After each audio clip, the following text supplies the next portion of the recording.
keburukannya. Jadi yang perlu kita muhasabah tidak hanya yang buruk-buruk atau tidak hanya yang baik-baik, semuanya kita akan muhasabah. Kita lihat nanti, kita introspeksi. Yang baik kita pertahankan, yang buruk kita perbaiki, yang sudah bagus kita tingkatkan. Nah, itu caranya, ya.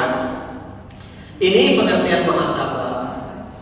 Intinya muhasabah itu adalah menghitung amal perbuatan kita selama kita hidup, baik amal yang baik maupun amal yang buruk. Ya, oke.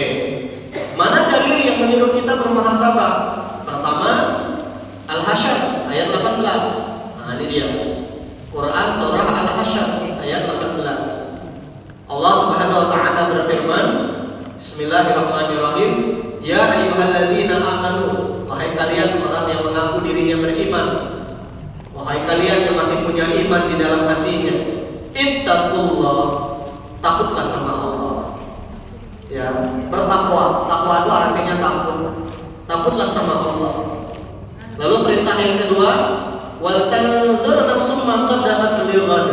Hendaklah kalian memperhatikan apa yang sudah kalian lakukan untuk hari esok. Nah, ini ada pesan tersirat supaya kita mulai mempersiapkan diri kita untuk hari kematian. Mulai mempersiapkan diri kita untuk hari bertemu dengan Allah. Mulai mempersiapkan diri kita, bekal kita untuk nanti menghadapi hari kiamat. Nah, ini yang disebut dengan muhasabah, ya. Perintahnya tidak secara langsung, tapi di dalam perintah ini tersirat ajakan untuk mengintrospeksi diri kita. Yang kedua, Quran surah Al-Kahfi ayat 49. Wa wudi'al kitab, nanti hari kiamat kitab amal kita itu akan diberikan kepada kita.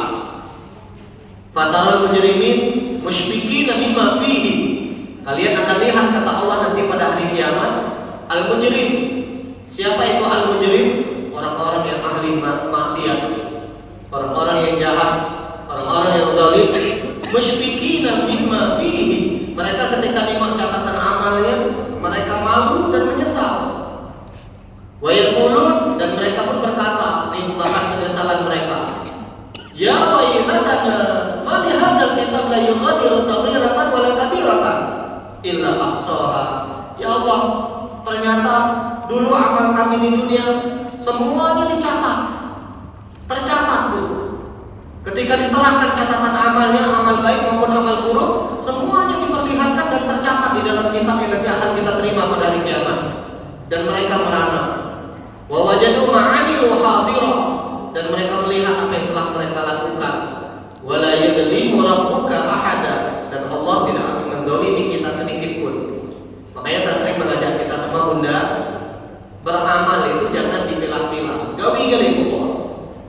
Ada lihat batu di jalan, singkirkan. Lihat kulit pisang, pindahkan atau buang. Jangan sampai orang yang lewat setelah kita celaka. Jangan-jangan itu yang menyebabkan kita masuk surga. Dan sekecil itu pun akan diperlihatkan nanti pada hari kiamat. Semuanya akan diperlihatkan. Sore ini, masya Allah, walaupun cuaca itu luar biasa, insya Allah semuanya nanti akan memberatkan mizan kebaikan kita. Amin, ya. Makanya bunda, ayo, cerita di ayat ini mengajak kita jangan sampai kita termasuk orang yang merana seperti mereka. Perbagus catatan amal kita. Lakukan sebanyak apapun kebaikan, seberat apapun, karena ada rumus di dalam agama kita. Pahala akan Allah berikan tergantung bagaimana kita melakukan pahala tadi, berat atau ringan. Ya, semakin berat perbuatan yang kita lakukan, pahalanya semakin apa? Semakin besar, ya. Tapi semakin ringan juga pahalanya. Nah, sore ini belajar yang paling berat pahalanya. Karena berat, kita mesti melawan hujan, mungkin juga mesti melawan ngantuk. Masya Allah kita bisa melangkahkan kaki kita ke sini. Ya, insya Allah yang kita lakukan sore ini, kalau saya boleh pinjam istilahnya Ustaz Dede, lah benar. Udah benar, bro. Ya, insya Allah. Al-Insyiqaq ayat 7 sampai ayat 15. Fa amma man utiya kitabahu bi yamini. Nanti kata Allah hari kiamat ada orang yang menerima catatan amalnya dengan tangan kanan. Kita ini masing-masing punya catatan amal tuh. Nah, ada orang yang nanti menerima catatan amalnya tangan kanan. Fasawfa yuhasabu hisaban yasira. Kalau nanti kita bukan menerima catatan amalnya dengan tangan kanan, maka penghitungan amal kita pada hari itu diringankan. Karena orang kalau menerima catatan amal dengan tangan kanan, kemungkinan dia orang baik, maka semua amalnya dinilai baik, hisabnya diringankan. Wa yanqalibu ila ahlihi masrura. Dan tidak hanya itu, Bunda. Kalau kita menerima catatan amal dengan tangan kanan, kita nanti akan dikembalikan lagi kepada keluarga kita. Ahlun ini keluarga, masrur dengan berbahagia. Pengen nggak nanti ngumpul lagi sama suami? Gak yakin dapat bawa jawaban. Pengen atau enggak? Pengen nggak nanti di surga, masuk surga bareng anak cucu? Pengen nggak ketemu mak kita lagi? Atau nek kita? Pengen. Dan itulah sebenarnya yang sering saya sampaikan. Keberhasilan terbesar kita orang beriman masuk surga sekeluarga. Dan supaya itu bisa kita lakukan, perbagus catatan amal kita sekarang. Yang kita lakukan sore ini, insya Allah memperbesar peluang kita nanti untuk bisa berkumpul dengan almarhum suami. Ya, kalau sudah meninggal, mungkin dengan makbah kita kalau sudah meninggal, insya Allah. Ya. Sebaliknya kata Allah, wa amma man utiya kitabahu wara'a dhahri, yang menerima catatan amal dengan tangan kiri dari balik punggungnya saking malunya dia, fasawfa yad'u thubura, penghitungan amalnya berat kata Allah. Karena semua amalnya akan dicek sama Allah. Wa yasla sa'ira, dan dia akan dimasukkan ke neraka, sa'ira dengan nerakanya. Innahu kana fi ahlihi masrura. Padahal orang ini di dunia kata Allah masrur, dia berbahagia di dunia tapi lupa dengan kehidupan akhirat. Kayak sekarang kan musim liburan, dia jalan-jalan, plesir dengan keluarganya, sekeluarga besar, jalan-jalan ke Cina, jalan-jalan ke Malaysia, ke Singapura, ke Bali, kemana-mana, Istanbul. Tapi mereka lupa dengan kehidupan akhirat. Hidupnya yang di benak dia cuma dunia, dan dunia. Dia bahagia di dunia. Innahu dhanna anna yahur, tapi mereka lupa dengan kehidupan akhirat. Maka mereka yang seperti ini nanti bersama dengan keluarganya cuma di dunia saja. Berbeda dengan golongan yang pertama tadi, bersama di dunia dengan anak istrinya, dengan suaminya, dengan orang tuanya. Di surga kita masuk surga sekeluarga, insya Allah. Nah, ini dalil yang kedua yang menganjurkan kita untuk bermuhasabah. Dalil yang ketiga, At-Takatsur ayat yang terakhir.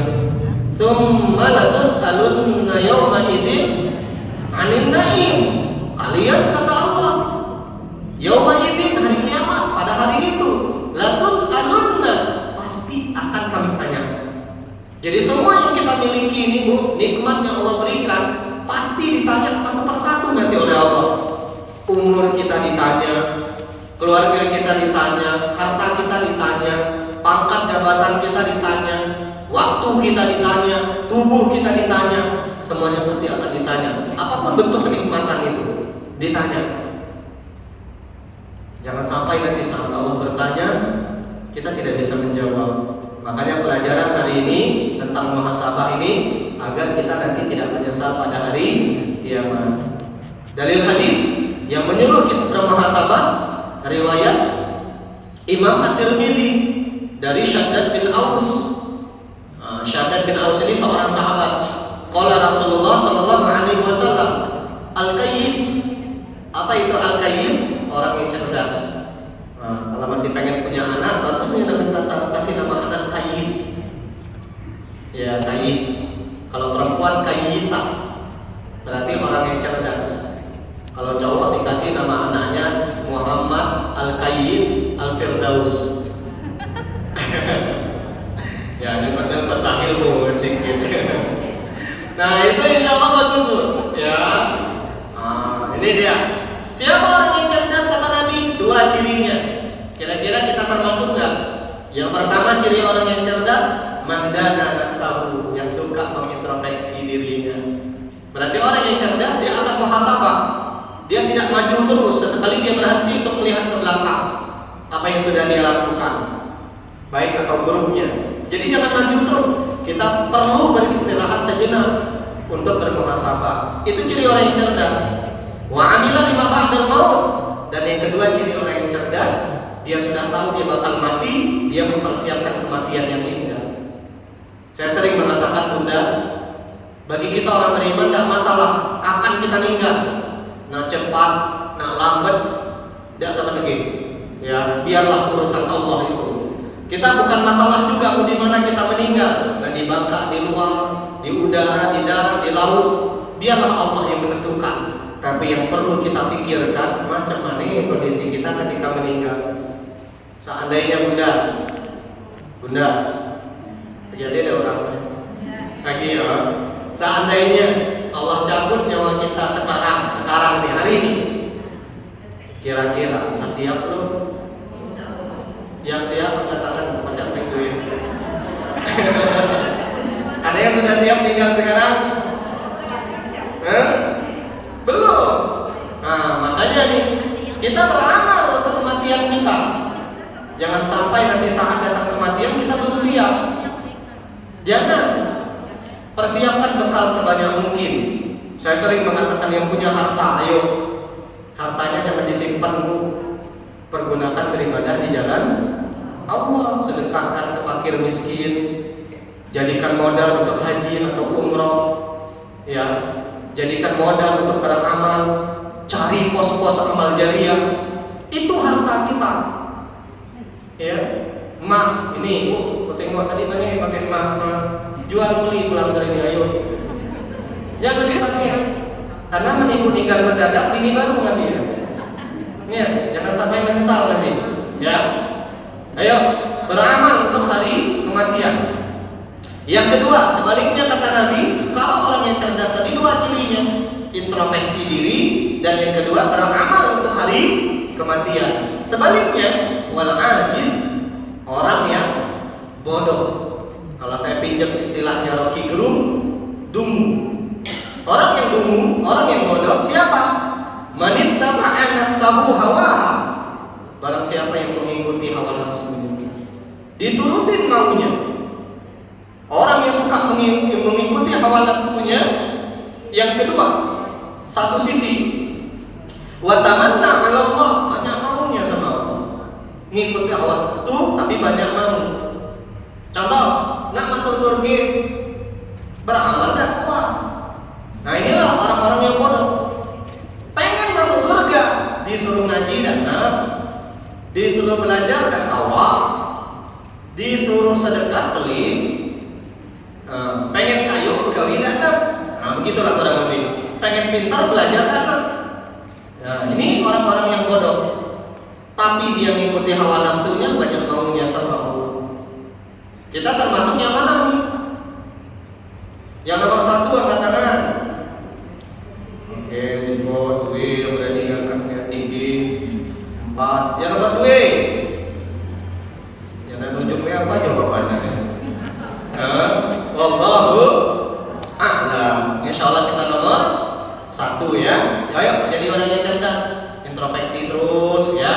Tengok ibu yang sudah hidup puluhan tahun, mungkin ada yang 40, ada yang 50, ada yang 60. Nah tengok banyak amal baiknya atau banyak amal buruknya. Yang tadi saya tanya, seandainya Allah cabut nyawa kita sekarang, siap belum bekal itu? Jangan-jangan belum siap. Ya, ayo. Kemudian berikutnya 3 jenis muhasabah. Muhasabah yang pertama, muhasabah qabla amal. Sebelum melakukan apapun dicek. Nah, ini muhasabah sebelum beramal namanya. Niat beramalnya. Apa yang perlu kita cek sebelum kita beramal? Niat beramalnya sudah ikhlas atau belum? Niat beramalnya. Kayak sekarang nih ibu belajar hari ini, apa niatnya? Kita bisa menilai si A si B karena niat itu urusan hati. Yang masih salah niatnya perbaiki. Ya, ayo pasang niat yang bagus, perbaharui niatnya. Kalau hanya sekedar pamer kayak orang jangan. yang istighfar, ada yang macam ya dan dapat apelan. Perbagus niatnya. Yang kedua, sebelum beramal, cara beramalnya benar atau enggak? Nah, ini muhasabah sebelum beramal. Nanti sholat maghrib cek lah ikhlas loh niatnya. Yang kedua, lah benar belum caranya. Karena kalau ini tidak kita lakukan, ditolak amal kita. Yang kedua, muhasabah itu yang kedua jenisnya muhasabah indal amal. Ketika sedang beramal, kita bermuhasabah lagi. Kayak teman-teman di Dewan Jus, istiqomah belum? Sudah belum? Insya Allah ya. Lanjutin kalau sudah istiqomah. Karena amal yang paling Allah cintai itu bukan yang banyak, tapi yang sedikit tapi continue. Ada wamu hawain qalla, dikit tapi continue, itu lebih Allah cintai daripada banyak habisnya pensiun. Bulan Ramadan 10 kali khatam, tapi pensiun nunggu Ramadan tahun ada baru ngaji lagi. Yang macam ini tidak lebih bagus daripada kita ngaji 1 hari 1 juz. Ya. Nah, itu contoh tahajud. Tahajud itu yang penting bukan jumlahnya, Bu. Yang penting istiqomahnya. Jangan sekali ibu tahajud langsung 8 rakaat, tapi seminggu sekali. Lebih baik ibu tahajud semalam 2 rakaat, 2 rakaat, 2 rakaat, tapi rutin tiap malam. Kan baca kan? Subuh sekarang kan jam 4 lewat 20 lebih kan? Nah, jam 4 bangun masih sempat tahajud 2 rakaat. Gak usah banyak-banyak. Rutinkan dulu aja, rutinkan. Nanti kalau sudah istiqomah selama 1 bulan atau 40 hari 22 rakaat, tambah lagi 40 hari berikutnya 4 rakaat. Tambah lagi sudah istiqomah 40 hari lagi yang 4 rakaat, 6 rakaat. Beguyur bahasa kita. Karena hijrah itu terkadang butuh apa? Proses. Tapi ingat, hijrah juga butuh progres. Bukan hanya butuh proses, harus ada progresnya. Oh, sebulan pertama saya ngajinya Ustaz 1 hari 1 lembar. Bulan kedua terpacak naik 1 hari 2 lembar. Bulan ketiga naik lagi. Nah, begitu juga dalam cara berpakaian juga sama. Ustaz, dulu saya pakai celana.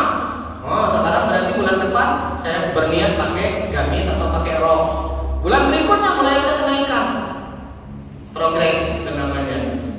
Kesalahan orang hijrah itu dia hanya berproses tapi tidak punya progres. Ini yang sering gagal dalam hijrahnya. Ya. Lanjut. Yang ketiga, muhasabah indal amal, ba'dal amal. Muhasabah setelah kita beramal. Lagi-lagi dicek ikhlas tak masih niatnya. Karena niat beramal itu tidak hanya sebelum, kita jaga terus, Bu. Karena setan itu paling pintar. Dia nggak mau kita dapat pahala. Dibuatnya kita ria. Kalaupun dia nggak bisa buat kita ria, dibuatnya kita sombong. Kalaupun dia nggak bisa buat kita sombong, dibuatnya kita ujub. Tahu ujub? Merasa bangga dengan amal kita, merasa paling soleh, merasa paling bertakwa, merasa paling sunnah, merasa paling pintar, merasa paling alim. Contoh, pulang begawi, pulang belajar ini nanti kita pulang ketemu dengan tetangga, bawi nongkrong di ada rumah. Lalu dalam hati kita ngomong, dah apela kosnya staban. Mau petang nih lah belajar. Dalam hati kita ngomong macam ya, habis pahala belajar kita. Itu namanya ujub. Karena setan itu bermain halus tuh. Dia mungkin gagal membuat kita riak. Dia mungkin gagal membuat kita sombong, tapi setan tidak gagal membuat kita ujub. Itulah kenapa setelah belajar, setelah beramal, jangan lupa istighfar. Berapa banyak orang setelah dia belajar, bukan merasa pintar, bukan merasa lebih baik. Setelah dia belajar, semua orang di mata dia neraka semuanya. Makbaknya neraka, ustadznya yang belum neraka, nyati ustadznya yang baru masuk surga. Nah, itu kan namanya ujub tadi. Mudah-mudahan kita selamat ya. Kemudian setelah beramal, jangan lupa berdoa. Supaya apa? Supaya apa tuh? Amal kita diterima. Jangan sampai kita beramal sia-sia amal kita. Berangkat ibu haji umroh, mahal apa murah? Mahal. Maka jangan sampai setelah umroh ibu lempeng gitu saja berdoa, ya Allah terima amal umroh saya. Jadikan haji saya mabrur, jadikan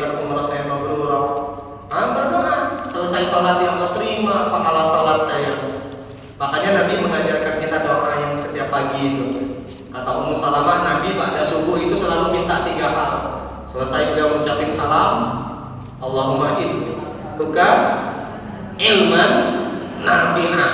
Nabi meminta ilmu yang bermanfaat. Nabi khawatir ilmu yang beliau dapatkan itu hanya menjadi pengetahuan, tidak menjadi amal, tidak bermanfaat. Ilmu yang tidak menambah rasa takut. Ibu belajar tiap pekan sama saya di sini. Ada perubahan enggak? Insya Allah ada. Sama suami tambah garang atau tambah baik? Nggak punya suami. Tambah baik, bukan tambah garang kan? Nggak punya suami. Jangan sampai ibu belajar di sini sama suami tambah garang. Berhenti belajar macam itu. Oke, tahu aja macamnya. Ya, harus ada perubahan. Ibu belajar tiap pekan sama saya di sini. Sholatnya nambah nggak kualitas kehusyuannya? Insya. Bagaimana hablum minan nasnya? Dengan tetangga jadi baik atau tidak? Kalau hujan kemana jatuh airnya? Rumah kita? Ke rumah kita lah. Jadi ke rumah tetangga. Dicek jangan sampai tiap kali hujan tetangga bedumel dalam hatinya. Ya, menggek bedumel takutnya sumpahnya. Itu yang kita cari. Kalau di kampung-kampung tuh ada orang tuh, ya ini kebiasaan buruk orang kampung tuh, termasuk kampung saya. Kalau pesta jalan di Sungai Liat ada ya? Ada ya. Di kampung saya tuh tiap kali pesta jalan utama ditutup, kita disuruhnya muter jalan sempit. Yang macamnya akan berkah rumah tangganya, disumpah ya.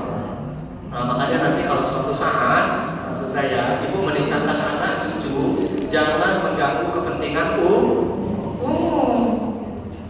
berapa banyak orang yang lewat dan setiap mereka lewat nyumpah orang yang untuk jalan tadi dan berkah rumah tangganya. Di Pangkal Pinang banyak tuh arah ke Tua Gunung kan jalan yang kampung Melatu tuh dari pagi itu jalan utama ditutup. Kesel kita ampun orang. Disuruh kita muter lewat gang sempit ya. Mudah-mudahan di Sungai Liat tadi. Adilah. Kita mampir. Yang terakhir, setelah beramal jangan lupa tawakal. Serahkan hasilnya sama Allah. Jangan pikirkan hasilnya. Kita harus memikirkan proses. Perbagus proses, jangan memikirkan hasil. Karena Allah tak pernah menilai hasil.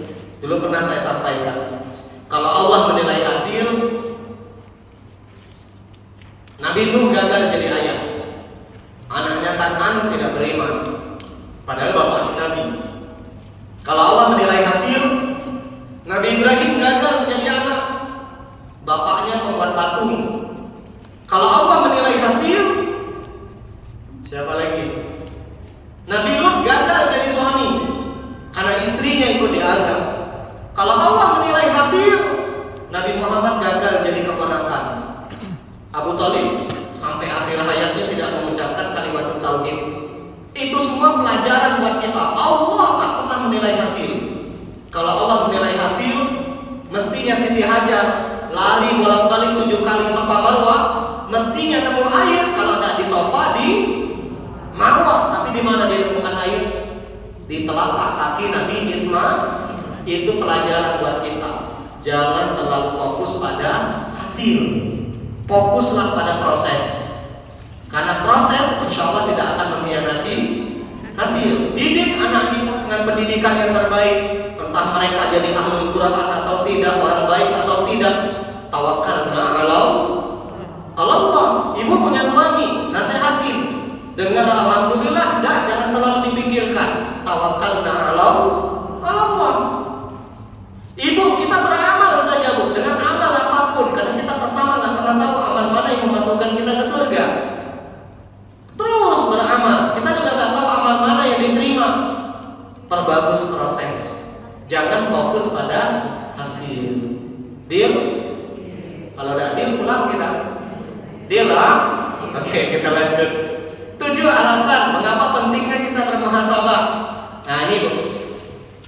Ustaz, kenapa sih kita mesti berhenti sejenak melihat amal kita, melihat hidup kita yang sudah kita lewati? 7 alasannya. Yang pertama, orang yang bermuhasabah, dia akan tahu kekurangan dan kelebihan dirinya. Dia akan tahu kesalahan dan kebaikan dirinya.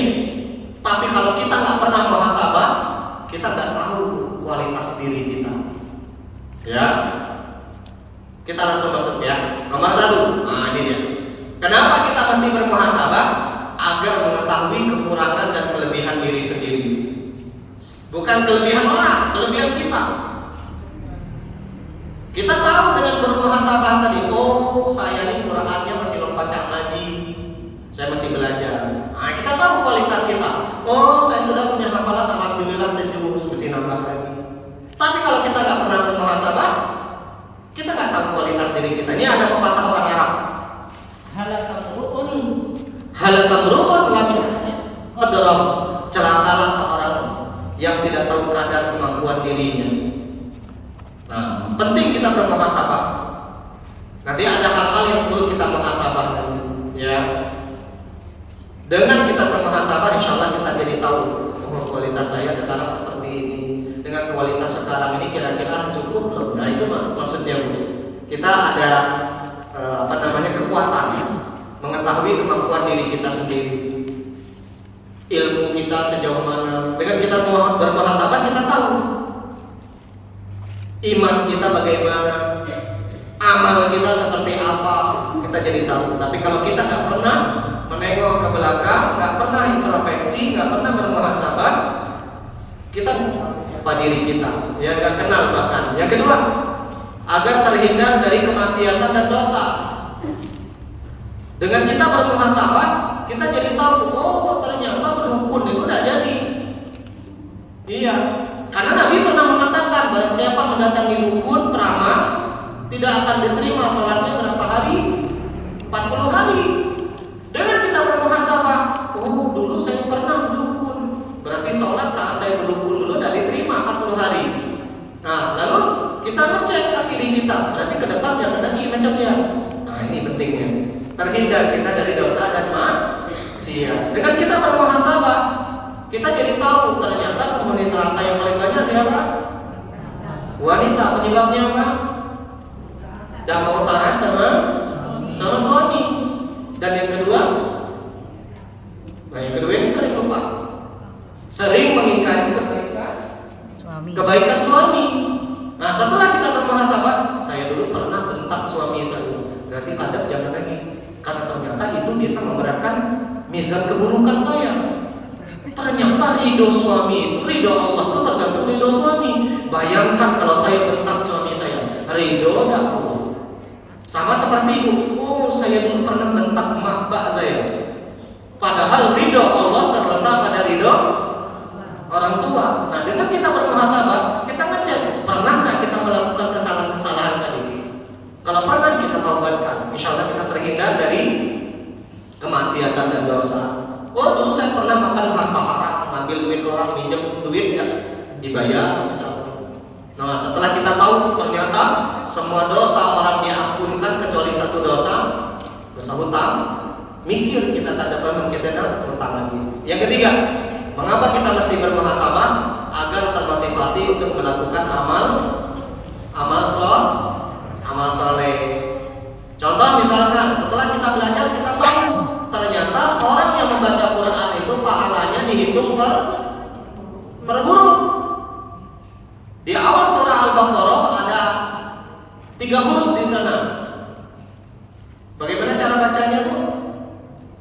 Di awal surah Al-Baqarah ayat yang pertama, Alif Lam Mim. Ya, itu kalau lah belajar tajwid. Kalau lo belajar tajwid, alamak. Nah, setelah kita tahu ada hadis, oh belajar misalkan tiap pekan baik sama saya atau sama siapapun dapat ilmu. Ternyata baca Quran itu pahalanya dihitung tidak main tembak, tapi berapa huruf yang kita baca hari itu kali 10, itulah pahala kita. Nah, kita melihat diri kita, saya ini belum istiqomah ngaji, berarti masih gabung nih dengan komunitas Wanjus supaya nanti bisa istiqomah. Termotivasi kita. Oh, ternyata surga istri tergantung bagaimana taatnya sama suami. Insya Allah termotivasi. Dulu mungkin tidak taatnya lagi. Nah, setelah bermuhasabah ada keinginan untuk berkhidmat dan taat sama suami. Dulu mungkin pelit. Nah, sekarang suka berbagi. Ya. Dulu mungkin susah senyum. Setelah tahu ternyata senyum itu sedekah, maka senyum terus tiap kali nengok orang. Tiap kali nengok orang senyum. Nengok orang marah dia senyum. Masya Allah ya. Yang keempat, mengapa kita penting bermuhasabah? Agar tidak rugi dan tidak terlaknat. Ini ada bukan hadis ya. Ini ucapan dari Ali bin Abi Thalib karramallahu wajhah. KWJ ini artinya karramallahu wajhah. Ali bin Abi Thalib. Apa kata Ali? Ini bukan hadis. Karena orang banyak bilang ini hadis. No, ini bukan hadis. Kata Ali, man kana yaumuhu khairan min amsi fahuwa rabi. Barang siapa hari ini lebih baik daripada hari sebelumnya. Ini orang beruntung kata Ali. Siapa yang hidupnya hari ini lebih baik daripada sebelumnya, itu orang yang beruntung. Siapa yang dunianya, akhiratnya lebih baik sekarang. Dulu mungkin kita tidak pernah belajar agama, sekarang alhamdulillah rutin seminggu sekali. Dulu mungkin tidak pernah ngaji, sekarang istiqomah buat dewan juz. Ini orang-orang yang beruntung. Ibu ayah insya Allah harus yakin ya. Yang belum seperti itu masih ada peluang nih memperbaikinya. Siapa yang hari ini kata Ali lebih baik daripada hari sebelumnya, fahuwa rabi. Yang kedua, wa man kana yaumuhu mithla amsi fahuwa maghbun. Kalau hari ini sama seperti hari kemarin, maka itu orang yang rugi. Maghbun. Rugi dia kalau hari ini sama. Dulu ngajinya seminggu sekali, malam Jumat. Surah Yasin sama sampai sekarang lagi nggak jawab, dan ada berubah apela. Nah itu rugi. Dulu sedekahnya berapa? Atau dulu sedekahnya belum ada masalah. Nah sekarang nggak ada masalah kita sedekah. Dulu pelit sama tetangga, sekarang masih pelit juga. Berarti itu orang yang rugi. Terakhir kata Ali, waman kana yaumuhu syarran min amsi. Kalau hari ini lebih buruk daripada sebelumnya, itu terlaknat. Dulu ibu baik sama suami, sekarang garam minta ampun. Itu terlaknat. Dulu ibu istiqomah wan dewan juz, sekarang ibu tinggalkan. Itu terlaknat. Maka jangan sampai kita menjadi orang terlaknat. Inilah pentingnya kita muhasabah dengan kita mengaca pada diri kita, ngecek kekurangan dan kelebihan kita, supaya hari esok lebih baik daripada hari sekarang. Hari sekarang lebih baik daripada hari kemarin. Jangan sama aja jangan. Apalagi jangan sampai hari ini lebih buruk daripada hari kemarin. Coba masing-masing ngaca, lihat dunianya, akhiratnya. Sekarang kira-kira lebih baik atau lebih buruk? Jangan usah dijawab. Cek masing-masing. Itulah pentingnya muhasabah. Misal Al-Quran lah yang paling gampang. Ibu dulu Al-Qurannya macam mana? Tidak pernah Ustaz saya ngaji pun tidak baca. Sekarang rutin belajar sama Ustaz Yusuf. Sekarang rutin one day one juz. Istiqomah sekarang. Pertahankan. Nah itu ngaca masing-masing tuh sama diri kita. Jangan ikut orang. Kita menilai itu paling baik menilai diri kita sendiri. Ya. Kalau menilai orang itu paling gampang. Yang paling gampang lagi menilai suami. Tidak ada benar apa benar. Karena laki-laki nggak pernah benar ya. Wanita nggak pernah salah. Kalau wanita salah, berarti yang salah laki-laki. Oke, yang kelima, mengapa pentingnya kita bermuhasabah, introspeksi diri, agar bisa meningkatkan iman dan takwa. Ini ada ucapan menarik nih Bu. Umar bin Habib Al-Khutami radhiyallahu anhu, ucapan sahabat, bukan hadis. Seorang sahabat namanya Umar bin Habib Al-Khutami, beliau mengatakan dalam kitab Asy-Syari'ah lil Ajri, al-iman yazid wa yanqus. Iman itu kadang bertambah, kadang berkurang.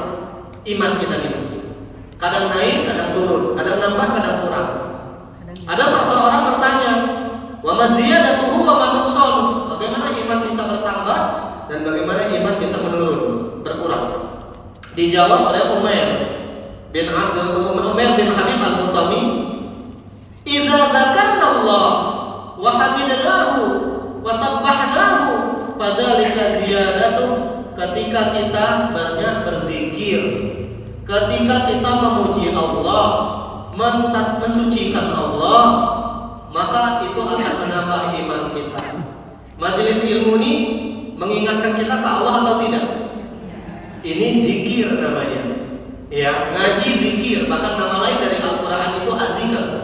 Berkumpul bersama dengan orang soleh seperti ini mengingatkan kita kepada Allah, itu akan menambah iman kita. Sebaliknya kata beliau, wa idza ghafalna wa dayya'na wa nasina, kalau kita lalai, kita tinggalkan atau kita lupakan segala bentuk kebaikan, maka itu yang menyebabkan iman kita pada akhirnya akan berkurang. Semakin jauh kita dari majelis ilmu, semakin berkurang iman kita. Semakin jarang kita ngaji, semakin berkurang. Tapi semakin sering kita mengingat Allah, semakin sering kita berzikir, insya Allah iman kita akan semakin naik. Nah itulah yang kita lakukan manakala kita bermuhasabah. Yang keenam, kenapa pentingnya bermuhasabah? Karena muhasabah ini kebiasaan orang bertakwa. Ciri orang bertakwa itu dia akan bermuhasabah. Ini ada ucapan seorang ulama namanya Maimun bin Mahran. Maimun bin Mahran. Dikutip ucapan beliau ini oleh seorang ulama namanya Al-Waqi. Ya, Waqi bin Al-Jarrah. Waqi ini ibu tahu siapa? Gurunya Imam Syafi'i. Imam Syafi'i punya guru namanya Waqi. Banyak guru Imam Syafi'i. Ada Imam Malik, ada Imam Asy-Syaibani, ada Imam Al-Waqi. Nah, beliau mengarang sebuah kitab judulnya Az-Zuhd. Beliau di dalam kitab ini beliau mengutip ucapan Maimun bin Mahran rahimahullah. Kalau rahimahullah bukan sahabat. Kalau sahabat apa? Sahabat Nabi apa ujungnya ini? Radhiyallahu anhu. Kalau rahimahullah untuk siapa? Tabi atau tabi'in, alim ulama yang sudah meninggal dulu. Tulis, jangan tengok saya aja. Saya jadi kayak ribut tengok saya terus. Tulis. Kalau radhiyallahu anhu untuk sahabat Nabi, radhiyallahu anhu sahabat Nabi. Rahimahullah untuk siapa? Tabi atau tabi'in, ulama yang sudah meninggal dunia. Rahimahullah. Imam Syafi'i rahimahullah, Imam Malik rahimahullah, sudah meninggal orangnya. Imam Bukhari rahimahullah. Oke. Kalau Nabi Muhammad sallallahu alaihi wasallam. Kalau Nabi dan Rasul yang lain alaihi salam. Ya. Kalau ustaz ulama yang masih hidup jangan rahimahullah. Ustaz Firdaus rahimahullah. Berarti nyuruh saya nih. Kalau orang yang masih hidup, doanya hafizahullah. Semoga Allah menjaganya. Hafizahullah ditulis. Jadi kalau misalkan Ustaz Yusuf hafizahullah. Ya, Ustaz Saiful Zahri hafizahullah. Ustaz Zakwan hafizahullah. Semoga Allah menjaganya. Uas hafizahullah. Ya, Ustaz Firdaus hafizahullah. Jangan rahimahullah. Kalau ibu bilang rahimahullah, nah, mendoakan saya cepat tinggal. Oke, apa kata Maimun bin Mahran? La yakunu rajulu taqiyya. Kalian kata beliau tidak akan pernah mencapai derajat ketakwaan hatta yuhasibu nafsah, sampai kalian mengintrospeksi diri kalian dulu. Jadi introspeksi itu, muhasabah itu ciri yang paling kontras dari orang beriman, orang bertakwa. Orang bertakwa itu akan selalu ngangkat dirinya, akan selalu bermuhasabah. Muhasabata syarikin, seperti kita pandainya kita melihat kesalahan orang lain. Kita mesti melihat kesalahan pada diri kita seperti pintarnya kita melihat kesalahan pada orang lain. Kalau suami salah, kelihatan Bu? Kelihatan banget ya. Nah, kalau kita mampu melihat kesalahan kita seperti kita mampu melihat kesalahan suami, itu ciri bertakwa. Artinya orang-orang bertakwa dia akan sering bermuhasabah. Wa hatta ya'lam min aina malbasa, sampai dia tahu baju yang dia beli ini pakai duit apa, halal apa haram, dia tahu. Wa mat'amah, sampai dia tahu makan minum yang dia beli itu dibeli pakai duit haram atau duit halal. Wa masyrabah, sampai dia tahu minuman yang dia minum dia beli pakai uang halal atau uang haram. Jadi ayo, itu artinya orang-orang bertakwa itu dia tahu detail kehidupan dirinya. Rumah yang dia bangun halal apa haram duitnya dia tahu. Nafkah yang dia berikan ke anak istrinya atau haram dia tahu. Baju yang dia pakai, jilbab yang dia kenakan dia tahu halal apa haram. Artinya nggak mungkin dia bisa tahu sedetail itu kalau dia tidak bermuhasabah. Inilah ciri orang bertakwa. HP ibu beli pakai duit halal atau duit haram? Nggak yakin dapat jawabannya. Malah. Sampai ibu tahu pekerjaan suami halal atau haram, ibu tahu. Ya, maka sering-sering mengingatkan suami, Bang, ya, kalau ngasih duit sama kami jangan kepala tanggung, Bang. Kasih yang banyak, yang penting halal. Jangan dikit tapi ya, oke. Yang terakhir, kenapa kita mesti bermuhasabah? Agar meringankan hisab kita pada hari kiamat. Hari kiamat, Bunda, kita akan dihitung amal kita oleh Allah. Nah, sebelum Allah nanti yang menghitung, kita dulu yang hari ini menghitung amal kita. Karena kalau kita menghitung amal kita, ngecek yang mana baik, yang mana buruk, adik-adik kesempatan memperbaikinya. Tapi kalau Allah yang menghitungnya nanti pada hari kiamat, tidak ada waktu lagi bagi kita untuk memperbaikinya. Ya, ini ada ucapan Nabi Thalib, fa innal yawma 'amalun wa la hisab. Hari ini ya, hari beramal dan belum ada penghitungan amal dari Allah hari ini. Hari beramal dengan amal sebanyak-banyaknya, amal kebaikan. Wa ghadan, besok kata Ali, hisabun wa la 'amal. Kebalikannya nanti pada hari kiamat hanya ada penghitungan amal, tidak ada lagi kesempatan beramal. Maka sebelum hilang kesempatan beramal, kita dulu yang menghitung amal kita hari ini supaya kita tidak rugi. Insya Allah. Oke, kita masuk poin berikutnya, Bunda. Bagaimana cara bermuhasabah? Ada 3. Kalau ingin melakukan introspeksi muhasabah, nah ini bisa diterapkan nanti, bisa dipraktekkan. Cara yang pertama, menyendiri dan menjauh sesaat dari keramaian manusia. Nah, sesekali nanti ngomong sama suami, Bang, kau minta izin hari ini nginep di hotel. Hotel lah di Bekal. Abang nggak usah ikut. Pulang kasih tahu kau nak hotel. Tak duitnya jangan lupa. Nah, dia nanya untuk apa? Gua nak surat, nak muhasabah satu daus. Minta duit 5 juta, 2 juta, atau minta bayarin sama dia kamarnya. Ibu nginep lah di sana. Besok jam 1 siang abang jemput. Sehari ibu bermuhasabah. Ibu bila perlu buat list, kertas dibelah 2, garis 2, kertas, sikok kertas, garis tengah. Amal baik, amal buruk. Apa amal baik saya? Istiqomah one day one juice. Tulis. Sudah istiqomah belajar tiap pekan di kajian Oasis kita. Tulis. Apalagi sudah rutin bersedekah seminggu sekali. Tulis. Apa amal baik? Tulis gini. Sudah istiqomah sholat tepat waktu. Tulis. Yang sebelah kanan, menyendiri dulu. Jangan diganggu sama anak, jangan diganggu sama suami. Sendiri aja. Mesti ada momen dalam satu waktu kita menyendiri. Tulis amal baik kita tadi. Siapa yang pernah melakukan itu? Pernah? Oke, siapa lagi? Oke, tulis yang kebaikan sama suami.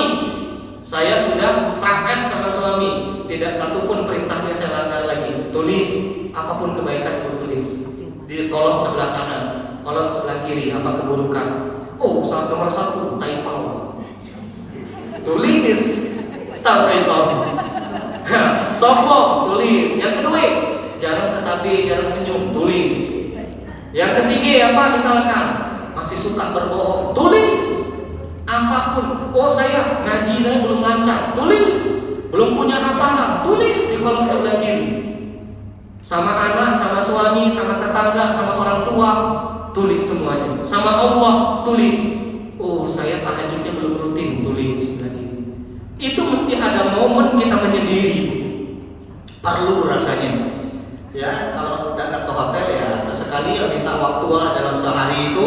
2-3 jam ibu pergi ke pantai suatu, naik motor sendirian atau minta antar sama suami pagi, bang sore jemput ke pantai Tikus Mas. Sendiri aja. Bila perlu HP simpan di kamar, ibu pergi sendiri aja. Kalau lagi nanya kenapa, diam lah bang, pokoknya mendadak kabar lagi atau siap-siap lah bilang. Paling suami curiga, nih hilang ini kata suami ini orang rumah ini. Gak apa-apa. Yang penting kita hidupnya jauh lebih baik insya Allah. Ya, ini cara pertama dengan cara menyendiri. Bisa? Ya, yang belum pernah boleh sesekali lakukan nanti. Anak kita urus sama suami. Suami ngurusnya seorang harian. Ya bisa lah ya suami sesekali ngurusnya seorang. Saya aja nggak pernah diurus sama istri itu. Saya ini peperantau, jadi apapun saya bisa lakukan sendiri. Buat kopi pun saya buat sendiri biasanya. Karena racikan istri itu tidak seenak racikan saya. Iya kan beda selera. Oke. Yang kedua, kalau ingin bermuhasabah, sering-sering berkumpul bersama orang baik dan orang soleh ini yang kita lakukan sekarang ini. Muhasabah, majelis ilmu itulah tempat kita bermuhasabah. Kita banyak dapat nasihat, kita banyak dapat ilmu dari Allah. Dari situ kita ngaca diri kita. Oh, kata Ustaz tadi, surga istri tergantung bagaimana dia memperlakukan suaminya. Mulai kita ngaca, oh ini jahat ya lakiku. Nah ini cara muhasabah ini Bu. Jadi yang kita lakukan sore ini, insya Allah cara kita bermuhasabah. Belajar Ustaz Yusuf di majelis Al-Quran yang Ustaz Yusuf belajar tahsin tajwid. Nengok kawan lah bagus, mulai kita ngaca. Oh saya belum bagus, belum sebagus ibu tuh ada keinginan saya pengen kayak beliau. Nah itu muhasabah itu Bu. Sering-sering, pokoknya jangan jauh dari orang baik. Tengok kiri kanan kita nih, enggak dia muka-muka penjahat. Ini muka orang baik, insya Allah. Inilah teman-teman kita masuk surga nantinya. Iya, inilah orang-orang. Insya Allah ibu nanti akan masuk surga Firdaus. Ya, barang masuk Firdaus insya Allah. Karena belajar ke Ustaz yang kebetulan namanya Oke, masuk kita nomor 3. Cara bermuhasabah berikutnya dengan cara menerima kritikan dan masukan dari orang lain. Kita Bu, terkadang kalau menilai diri kita nganggap kita ini lah baik, lah bagus, lah benar. Tapi kita butuh orang lain untuk menilai kita. Siapapun, anak kita misalkan menilai kita bunda tuh dia sih ngomong marah-marah, teriak-teriak, itu kritikan buat kita. Cek, ya Ali bin Abi Thalib apa? Beliau pernah berkata apa? Anak kecil yang ngajarin saya 1 huruf alif, dia guru saya.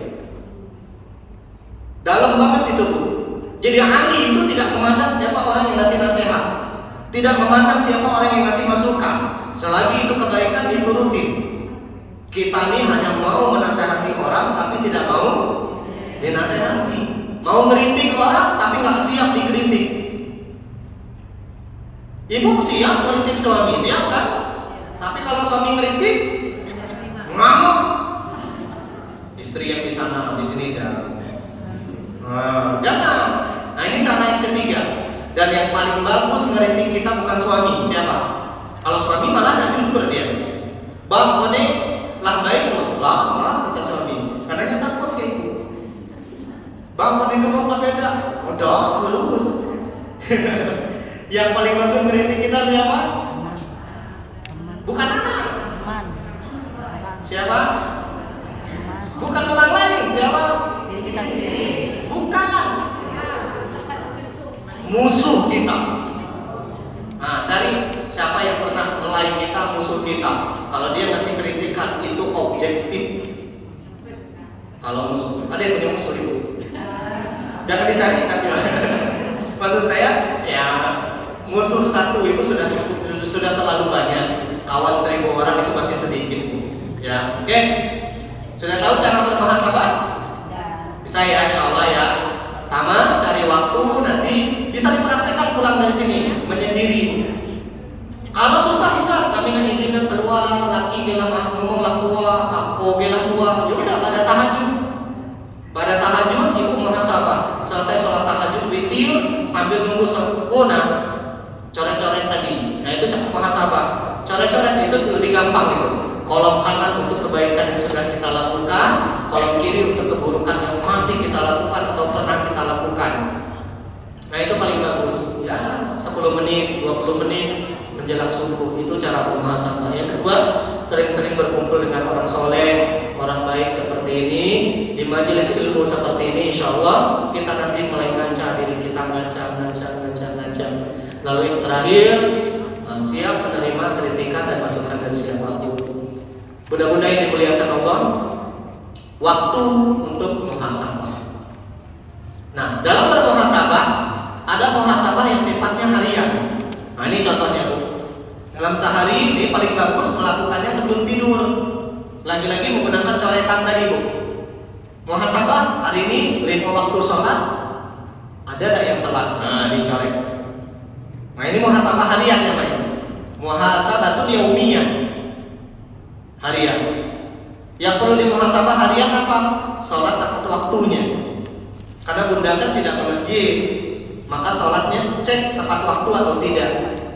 Oh, ternyata hari ini saya 5 waktu sholat hanya yang tepat waktu hanya subuh saja, 4 gagal. Besok perbaiki. Yang kedua, one day one juice-nya, tilawah Al-Qur'annya, bacaannya. Sudah istiqomah belum? Oh, belum tercapai. Sebelum tidur, adik 3 lembar lagi Ustaz. Ayo kerjakan, selesaikan. Itu menjelang tidur yang paling enak itu.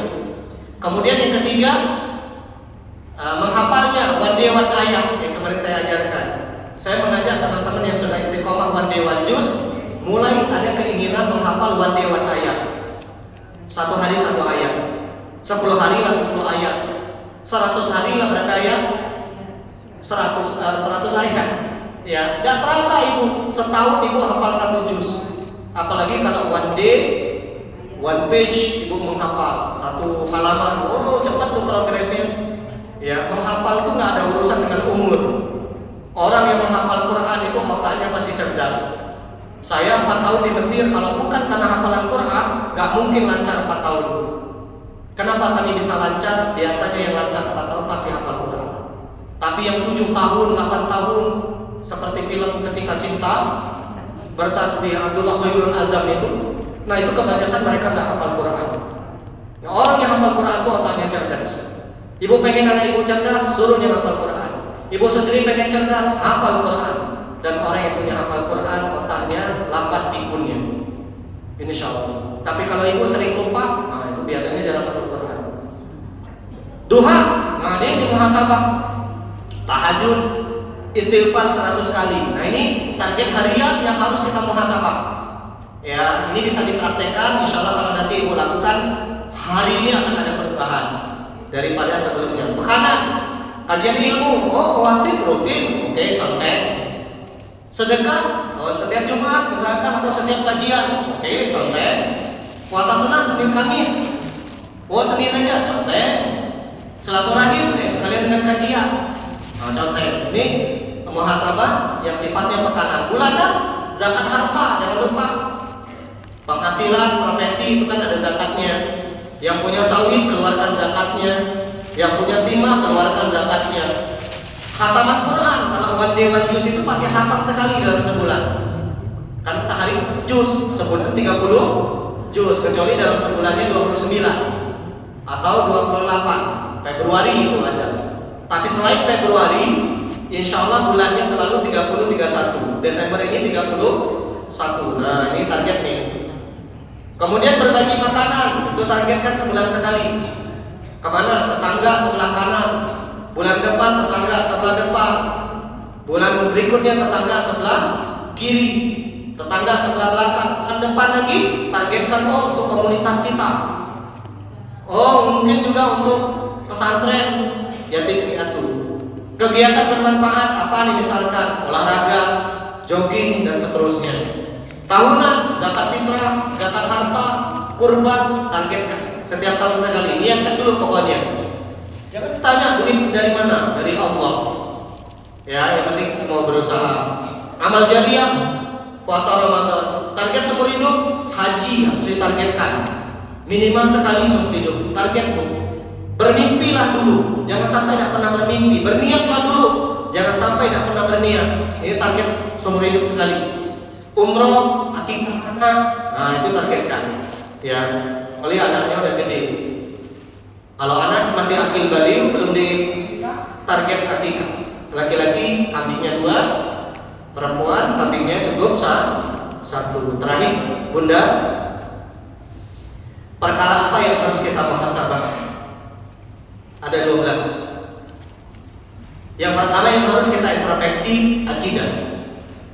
Masih nggak ada kesyirikan yang kita lakukan? Pulang dari sini kalau masih, ayo taubatkan Bunda. Habis amal kita kalau kita masih berbuat syirik. Pahala sholat kita tidak akan diterima, ya pahala ngaji kita tidak akan diterima.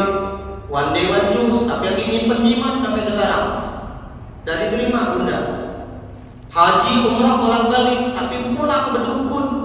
Jangan. Ya tidak. Ini yang pertama yang harus kita muhasabah. Yang kedua, ibadah. Lah khusyuk dalam sholat kita. Tanya terus itu. Lah benar belum sholat kita? Udah tahu belum arti bacaan sholat? Belum usah. Pulang dari sini hafalkan. Karena nggak mungkin sholat kita bisa khusyuk kalau kita tidak tahu apa yang kita baca dalam sholat. Ya, maka pulang dari sini bahasa saya, nggak ada ruang dan waktu lagi untuk sinetron Indosiar. Pulang dari sini apa kerjaan kita? Ngapal bacaan sholat. Izin Bunda yang sudah hafal semua bacaan sholat angkat tangan. Gak apa-apa. Sudah? Belum? Mau menghafalnya? Mau ya, insya Allah ya. Ini harus kita muhasabah. Karena tidak mungkin sholat kita bisa khusyuk kalau kita tidak ngerti. Rabbighfirli warhamni wajburni warfa'ni warzuqni wahdini wa'afini wa'fu anni. Nah, Rabbighfirli apa artinya? Ampunilah ya Allah dosaku. Warhamni, sayangilah aku ya Allah. Habis itu Rabbighfirli warhamni wajburni, tutupi aib-aib masa laluku ya Allah. Ada yang mengatakan cukupi semua keperluan hidupku. Warfa'ni, angkat derajatku ya Allah. Warzuqni, kasih aku rezeki ya Allah. Wahdini, bimbing aku dalam hidayahmu ya Allah. Wa'afini, sehatkan tubuhku ya Allah. Wa'fu anni, maafkan semua kesalahan. Nah, baca pelan-pelan. Itu enaknya kalau kita tahu arti bacaan salat ibadah. Ya, oke. Akhlak, cek mana akhlak kita yang masih buruk. Tadi sombong, iri dengki, apalagi riya, ujub. Nah itu perlu dicek terus Bu. Akhlak kita, bagaimana akhlak kita dengan tetangga, bagaimana akhlak kita dengan suami, bagaimana akhlak kita dengan Allah, dengan orang tua, dengan adik-beradik, dicek terus. Amalan wajib ini khususnya rukun Islam yang 5 perlu dicek terus. Yang sudah kita lakukan mana saja, yang belum mana saja. Amalan haram mana yang masih kita gabi. Amalan sunnah dan makruh ini juga perlu dicek ini Bunda. Amalan sunnah misalkan sholat sunnah rawatib qabliyah ba'diyah, duha, tahajud yang tadi, baca Quran. Amalan makruh misalkan yang dibenci apa? Tiap hari makan petai atau orang. Tiada hari tanpa petai. Karena mulutnya busuk dan macamnya orang benci. Nah, itu perlu dicek amalan makruh yang lain ya. Kemudian berikutnya cara kita berumah tangga. Lah benar belum? Jangan-jangan kita selama ini berumah tangga masing-masing lakum dinukum waliyadin dengan suami. Dia dengan aktivitas dia, saya dengan aktivitas saya. Jangan.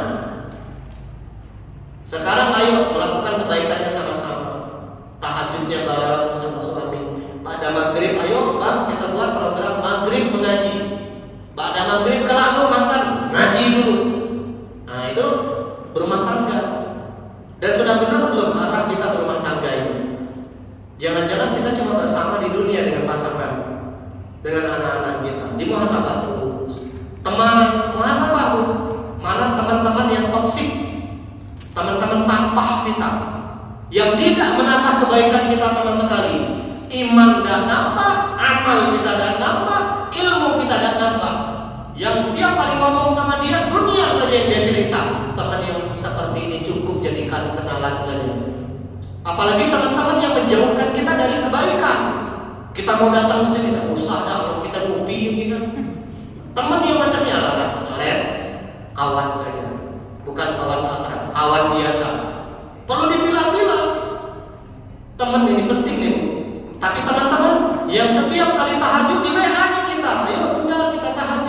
Tiap kali ada majelis ilmu di share-nya, ayo bunda kita hadir. Yang macamnya jangan ditinggalkan, kata Imam Syafi'i. Karena teman yang mendekatkan kita pada ketaatan itu jarang ada. Kalau ada pun dia susah nyarinya. Ya. Umur ditanya terus yang tadi. Yang 30 tahun, yang 40 tahun, yang 50, yang 60. Nah, itu dimuhasabah terus ya. Kemudian apalagi ilmu kita, tiap kali kita belajar, nambah iman kan? Jangan-jangan ilmu kita ini tidak menambah kebaikan, tidak menambah rasa takut sama Allah. Harta kita ditanya dari mana kita dapatkan, kemana kita pergunakan. Dan yang terakhir yang perlu kita tanya, tubuh kita dari ujung rambut sampai ujung kaki melakukan apa? Quran surah Yasin ayat 65. Al-yawma nakhtimu ala afwahihim wa tukallimuna aydihim wa tashhadu arjuluhum bima kanu yaksibun. Hari kiamat kata Allah, mulut kalian kami kunci, tangan kalian yang akan berbicara, kaki kalian yang akan bersaksi. Nah, itu ditanya melakukan apa saja tubuh kita ini. Mulut kita nih kalau tidak sanggup ngomong baik, diam. Itu rumusku. Ya. Kalau suami nanya, "Kenapa enggak banyak diam hari ini?" Udah sanggup kalau ngomong baik, Pak. Karena ngomong kok muncul sakit hati apa? Kayak gitu cara. Ya. Jazakumullah Bunda. Ini yang bisa saya sampaikan. Mudah-mudahan kajian sore ini bermanfaat. Ada yang mau nanya sebelum saya tutup? Cukup? Cukup ya, karena materinya sangat detail. Insyaallah pekan depan kita bahas tema yang baru insyaallah ya. Saya sedang menggarap tema tentang sholat tahajud. Ternyata ciri orang yang soleh itu tahajud dan tinggal. Nanti insyaallah kita bahas apa keutamaan sholat tahajud, apa pengertiannya, kapan waktunya, berapa jumlah rakaatnya, bagaimana tata caranya. Itu insyaallah nanti kita bahas ya Bunda ya. Jazakumullah. Mudah-mudahan sekali lagi kita semua panjang umur dalam ketaatan, istiqomah dalam kebaikan, meninggal dalam keadaan husnul khatimah, masuk surga sekeluarga. Subhanakallahumma wa bihamdika asyhadu an la ilaha illa anta astaghfiruka wa atubu ilaik. Billahi taufiq wal hidayah wa ridha wal inayah.